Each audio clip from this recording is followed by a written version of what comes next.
প্রথম কর্মদিবসে সচিবালয়ে যাবেন প্রধানমন্ত্রী তারেক রহমান।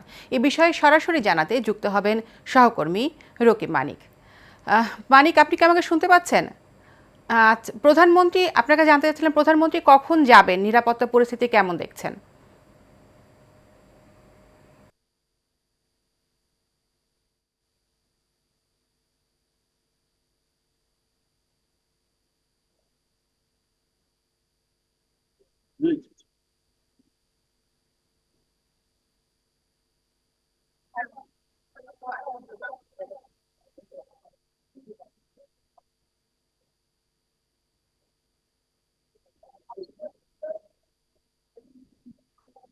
তাসলিমা, আসলে এই মুহূর্তে তারেক রহমান সচিবালয়ের ভিতরে প্রবেশ করেছেন। কিছুক্ষণের ভিতরে এখানে যে মন্ত্রী পরিষদের যে মিটিং রয়েছে সেই মিটিং এ তিনি কথা বলার কথা রয়েছেন। আমরা যতটুকু জানতে পেরেছি যে এই সচিবালয়ের 1 নম্বর ভবনের 3 তলায় প্রধানমন্ত্রীর কার্যালয় রয়েছে। সেই প্রধানমন্ত্রীর কার্যালয়ের মধ্যে আজকে তিনি এই মন্ত্রিসভা মিটিং করবেন বলে এই কার্যালয়কে প্রস্তুত করা হয়েছে। এবং সচিবালয় সকাল থেকেই এখানে আসলে ব্যাপক নিরাপত্তা ব্যবস্থা গ্রহণ করা হয়েছে। এবং সচিবালয়ের যে নাম, দপ্তরের যে নামগুলো সেই নামগুলো পরিবর্তন করা হয়েছে প্রধানমন্ত্রীর কার্যালয় সহ। এবং বিভিন্ন মন্ত্রী যারা আছে তাদেরও নাম পরিবর্তন করা হয়েছে। এবং ভিআইপি প্রোটোকল নিয়ে কিছুক্ষণ আগেই সচিবালয়ের 2 নং গেট দিয়ে প্রবেশ করেছেন এবং 1 নম্বর ভবনের 3 তলায় যে প্রধানমন্ত্রীর কার্যালয় সেই সুসজ্জিত কার্যালয়ে তিনি গিয়েছেন এবং সেখানে তিনি অফিস করবেন। এবং কিছুক্ষণ পর যে মন্ত্রী পরিষদের মিটিং করার কথা রয়েছে, যেটা মন্ত্রী পরিষদ সচিব থেকেই আমরা জানতে পেরেছি,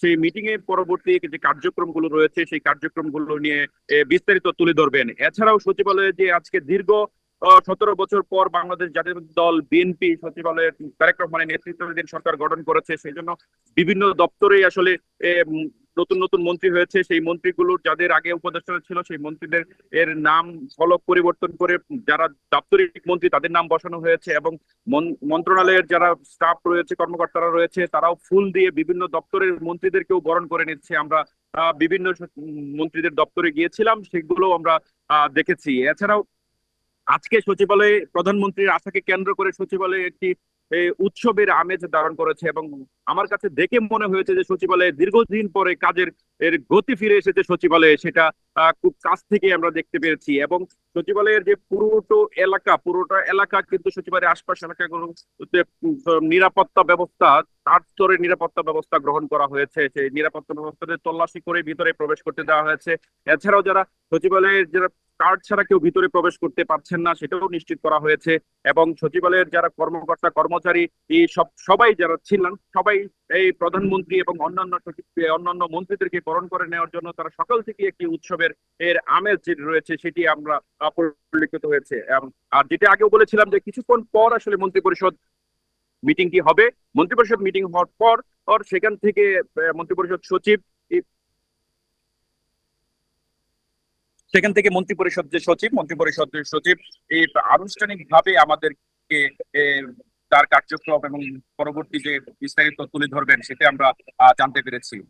এই ছিল আমার কাছে সচিবালয় থেকে সবশেষ খবর।